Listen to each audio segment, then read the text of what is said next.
Akikero kule wo keki atsune. Ah, c'est trop bien Dragon Ball.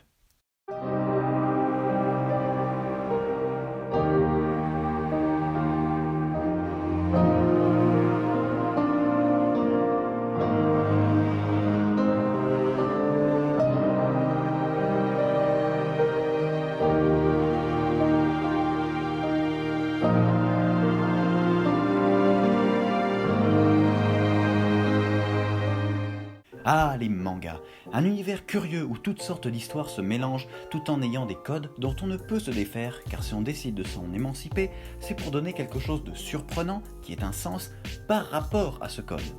Et là, je vous ai en fait décrit à peu près toutes les formes d'art. Et en plus, on s'éloigne du sujet. Je reprends mon A du début. Ah, Naruto, un manga culte qui est devenu une référence pour plusieurs générations et qui marqua profondément l'univers manga et le genre du shonen. Il fait également partie des premiers mangas de sa génération à avoir une version animée, alors qu'aujourd'hui c'est beaucoup plus courant, y compris pour des machins plus courts, au public plus ciblé. Bref, devant l'ampleur du phénomène et la taille de la fanbase du jeune ninja, je m'attendais à voir beaucoup plus de jeux sur l'univers. Mais ce n'est point le cas. J'en ai vu beaucoup moins que prévu. Alors qu'il s'agit sans doute d'un des mondes les plus faciles à adapter, tant au niveau de l'histoire que des personnages que des pouvoirs. Néanmoins, je vous ai dégoté un petit jeu estampillé Naruto Konoha, donc totalement lié à la franchise. Ninja New Legend, développé par Chengdu Yuixuran Network Technology Co. J'ai peut-être mal prononcé. Attention, il est un petit peu lourd pour la mémoire du téléphone, un gros giga. Le jeu vous propulse jovialement dans l'univers de Naruto, vous donnant petit à petit accès à toutes sortes de modes de jeu et d'aventures à vivre avec vos personnages favoris.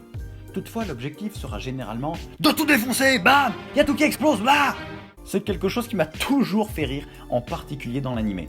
Les ninjas sont des assassins, des espions, des gens discrets qui se dissimulent dans l'ombre. Et puis t'as Naruto.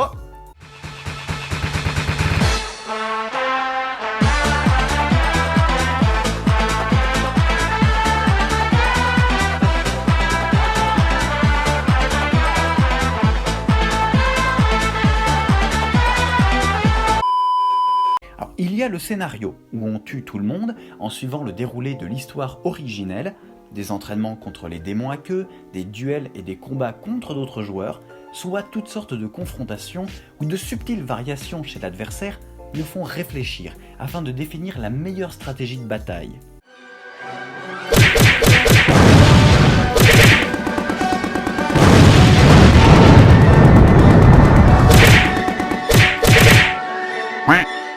Encore une stratégie parfaite. Bon, pour vaincre, vous avez de nombreux outils.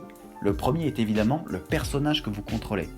Vous choisissez entre Naruto, clairement le plus efficace pour le PVP, Sasuke, qui continue à faire le bresson même sur le panneau d'amélioration, et Sakura, plutôt prévu pour être une support, et qui se fait donc rapidement défoncer en 1 contre 4 en PVP, ce qui est dommage, car les développeurs ont vraiment fait un effort pour la rendre utile, même si presque personne ne l'a choisi au final. Ah, désolé Sakura.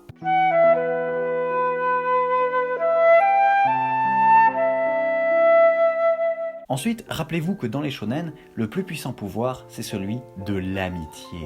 Alors il est très important de prendre avec vous des amis de confiance. J'ai donc un tueur psychotique, sa meilleure pote qui me hait, un assassin qui a déjà essayé de me tuer, et un mec avec de gros sourcils. Parfait! Les équipiers s'obtiennent juste ici. Je vous montre la cinématique parce qu'elle est classe. Ceci pour vous confier également un petit truc. Pour des raisons d'emploi du temps, je n'ai guère eu de temps pour tester le jeu, même si j'ai tryhard. Donc je ne peux vous montrer de gameplay de haut niveau. De toute façon, tu te serais fait démonter. Ni de personnages de haute qualité. Juste sachez qu'il est possible de faire une équipe full Uchiwa, avec Sasuke le très dark, Madara, Itachi, Obito et Shishui. Non, le monde n'est pas prêt à une telle menace. Parlons rapidement des graphismes. Ils sont bien. Voilà, c'était rapide. Les musiques sont celles de la série, donc on a des développeurs qui ont les droits d'adaptation. Et maintenant que ces bases sont jetées, parlons rapidement de quelques éléments qui me gênent un peu. En soi, je pourrais dire que ce sont des défauts, mais comme ce sont à la fois les plus gros défauts et des défauts mineurs, franchement... Voilà. Tout d'abord, ce jeu s'adresse surtout à des fans confirmés de Naruto. Cela se voit notamment dans les niveaux d'histoire qui reprennent les arcs principaux de l'histoire, mais sans faire le lien entre les chapitres et surtout en ne laissant pas le temps de lire les dialogues. Mon Dieu, cela dépasse vraiment mes attentes. Mes quoi? Mes attentes, mes atterrissages, mes automates, mes attractions peut-être. Le jeu parle à des fans du manga et ou de l'anime et compte sur eux pour connaître l'histoire par cœur. Il n'y a donc pas vraiment de place pour des nouveaux venus qui pourraient découvrir l'univers par hasard et puis se dire que « Fichtre, ça a l'air bien, je vais aller lire le manga à l'origine de ce super jeu !» Et ça c'est dommage. Ensuite, le système d'amélioration, ou plutôt les systèmes d'amélioration, car il y a beaucoup d'objets et de panneaux disponibles pour améliorer la puissance des personnages principaux ou des équipiers. Et avec toutes ces possibilités, vous sentez venir la cacahuète se glisser dans le bol de chips. C'est ultra répétitif. Les objets ne sont jamais les mêmes, d'accord, mais il s'agit très souvent de collecter un objet en grande quantité, d'avoir beaucoup d'argent, et puis allez, on augmente 10 niveaux d'un coup. Puis on recommence avec le suivant. En plus, les bonus apportés se répètent souvent. Après, vous pouvez argumenter en disant qu'il existe le système de ruée qui permet de terminer en une seconde un niveau que l'on a déjà vaincu, et ainsi de collecter rapidement ce dont on a besoin. C'est vrai, et c'est pour cela que je ne crache pas sur le système, mais déplore un manque d'imagination et de renouvellement de ce côté-là. Enfin, et là on est sur un niveau de bêtise qui en fout carrément un gag, les panneaux de transition. Durant un temps de chargement, on a des panneaux qui comportent une petite indication afin de nous aider. C'est gentil, mais regardez. Soit l'indication est très juste, mais extrêmement longue, soit c'est une anecdote dont tout le monde se fout. Depuis sa première apparition en 2000, Sakura a fait plus d'apparitions dans les jeux vidéo que n'importe quel autre personnage féminin. C'est sympa, mais J'en ai rien à foutre. ou alors, meilleur encore, Hinata est la première petite amie de Naruto. Quoi? J'ai demandé à un expert, mais jamais Hinata ne fut nommée la petite amie de Naruto. On peut supposer qu'ils sont sortis ensemble avant de se marier, d'accord, mais alors pourquoi avoir précisé première si c'est aussi la dernière? Est-ce qu'il faut comprendre qu'il y a eu des déboires amoureux entre le dernier combat du manga et l'épilogue heureux du mariage? Est-ce que ceci sert de teaser à une nouvelle série en même temps que Boruto, qui racontera les aventures romantiques de Naruto adulte, du genre Lovuto ou Twilight Shippuden? Bon, on a bien ri, mais encore une fois, le temps me file entre les doigts et j'aimerais vous parler de deux petits trucs que j'aime bien dans ce jeu. D'abord, le mode bataille de parchemin. Le but est simple, partir de votre base et apporter vos parchemins dans la base de Tsunade et ainsi obtenir quelques moulas. Théoriquement, on est mis en danger par les joueurs d'autres équipes. Il y en a 3, et les 2 qui ne sont pas la vôtre cherchent à vous démolir la face. Mais entre le dash d'esquive, les bonus de vitesse et la technique des 1000 ans de souffrance qui est aussi un dash très long, vous prenez rapidement le coup de main pour foncer le plus vite possible et réussir à coup sûr. Mais alors, où est le vrai intérêt? Eh bien, une fois les transports terminés, vous avez toute liberté pour rester dans la zone et vous laisser aller à vos plus bas instincts de violence. Chargez à la mort pour Konoha, Pour la gloire, pour la liberté. Pour Frodon.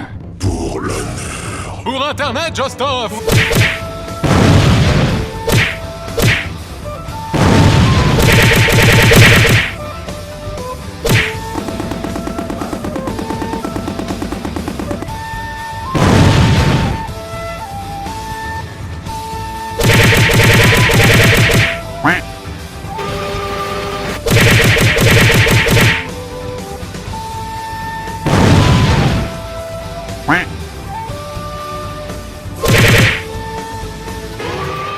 Ah, ça défoule.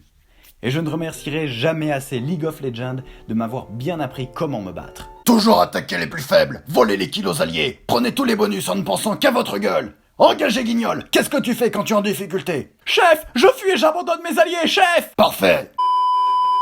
Un autre détail dont je voulais vous parler, c'est du fait que l'on se balade dans Konoha, qui sert de point de départ et de gros menu à tous les joueurs du serveur.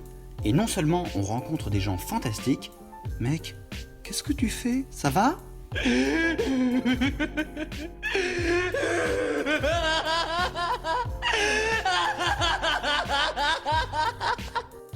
Mais on peut aussi se balader sur une monture ou avec l'équipier de notre choix. Donc oui, On peut rencontrer des membres de l'Akatsuki en plein Konoha, normal. Akatsuki, on se balade. Et moi, pour m'accompagner, j'ai pris Hinata. Et si je les mets comme ça, on dirait qu'ils se font un câlin. Car oui, malgré la blague que j'ai pu faire en milieu de vidéo, j'aime beaucoup ce personnage. Déjà petite, elle apportait une sensibilité intéressante dans l'univers parfois brutal des ninjas. Et plus grande, son personnage avait mûri, pris en assurance, et s'est imposé comme un personnage secondaire important. Ceci souligné par un changement de chara-design plus adulte, ondulé dira-t-on, mais qui ne tombe pas dans un fanservice gravuleux. Une bonne chose. Tu as bien évité de faire une blague bien lourde.